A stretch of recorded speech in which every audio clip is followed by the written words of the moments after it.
রাত্রি 1:05 থেকে 1:30টার মধ্যে 25 মিনিটের অপারেশন। তারপরে বুঝতে পারছেন প্রায় 14 ঘন্টার মতন সময় পেরিয়ে গিয়েছে। ফলে স্বাভাবিকভাবে পাল্টা আঘাত হলে তার প্রস্তুতিও কিন্তু সেরে রাখা হয়েছে ভারতের তরফে। সেই ছবিটাই আমরা জানবো সরাসরি, আপনাদের নিয়ে যাব একেবারে কাশ্মীরে। আমাদের প্রতিনিধি সন্দীপ সরকার আমাদের সঙ্গে রয়েছেন। এক হচ্ছে সন্দীপ, এই যে প্রত্যাঘাতের খবর তুমি আমাদের একেবারে ননস্টপ ঘটনার সময় থেকে তুমি আমাদের দিয়েছো, কিন্তু যে আশঙ্কা থাকে, যে একটা প্রস্তুতি থাকে যে পাল্টা যদি হামলা সীমান্তের ওপার থেকে হয়, তার প্রস্তুতি কতটা, কি ব্যবস্থাপনা, সামরিক তৎপরতা সীমান্ত এলাকা জুড়ে কি চোখে পড়ছে?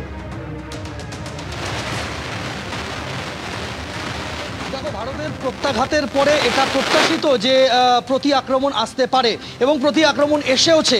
গতকাল রাতভর বিভিন্ন জায়গাতে, তার মধ্যে বারামুলার উড়ি সেক্টর রয়েছে, সেখানে রাতভর শেলিং হয়েছে। তার পাশাপাশি আর্টিলারি গান থেকে ফায়ার হয়েছে তোমার কুপওয়ারার একাধিক যে লাইন অফ কন্ট্রোলের লাগোয়া যে গ্রামগুলি রয়েছে সেখানে হামলার ঘটনা ঘটেছে, যার মধ্যে চৌকিবাল রয়েছে, যার মধ্যে টুংগাম রয়েছে। এই জায়গাগুলিতে লাগাতার কিন্তু শেলিং হয়েছে কালকে রাত্রির মোটামুটিভাবে 2-2:30 থেকে শুরু হয়ে আজকে সকাল 9টা, 9:30, 10টা পর্যন্ত। এমনকি সবথেকে বড় আঘাত এসেছে পুঞ্জ সেক্টরে। সেখানেও কিন্তু একই রকমভাবে পাকিস্তানের তরফে গুলিবৃষ্টি তার সঙ্গে শেলিং লাগাতার চালিয়ে যাওয়া হয়েছে।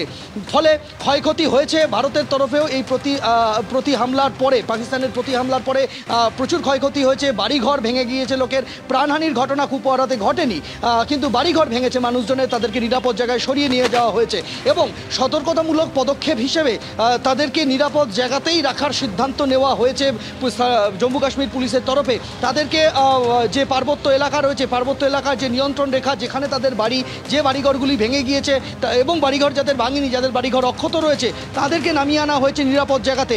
এবং শুধু এটা কুপওয়ারাতে হয়েছে এমনটা নয়, উড়ি সেক্টরেও তাই একই ঘটনা ঘটেছে। পুঞ্জেও নিরাপদ জায়গায় সরিয়ে নিয়ে যাওয়া হয়েছে বাসিন্দাদের। অর্থাৎ ভারতের তরফে কিন্তু কোনো রকম ফাঁক রাখা হচ্ছে না, আত্মতুষ্টির কোনো জায়গা নেই। এটা কিন্তু স্পষ্টভাবে বাহিনীর তরফ থেকে বলে দেওয়া হয়েছে, আত্মতুষ্টির কোনো জায়গা নেই।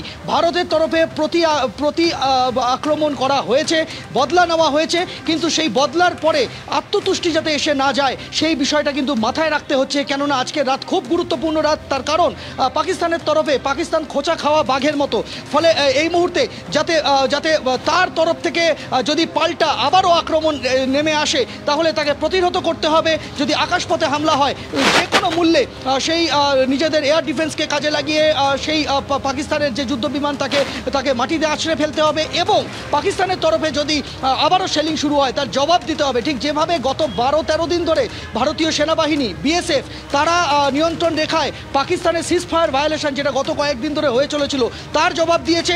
একই রকমভাবে কোনো রকম আত্মতুষ্টির জায়গা না রেখে একই রকমভাবে কিন্তু সতর্ক পদক্ষেপ একদম রাখতে শুরু করে দিয়েছে ভারতীয় সেনাবাহিনী। কোথাও রাষ্ট্রীয় রাইফেলস, কোথাও সিআরপিএফ, কোথাও বিএসএফ। একেবারে সেই তৎপরতা, সতর্কতা কিন্তু ভারতের তরফে সীমান্ত বরাবর একাধিক যারা নিরাপত্তা দায়িত্বে রয়েছে, যে সমস্ত এজেন্সি, তারা কিন্তু রাখতে শুরু করেছে।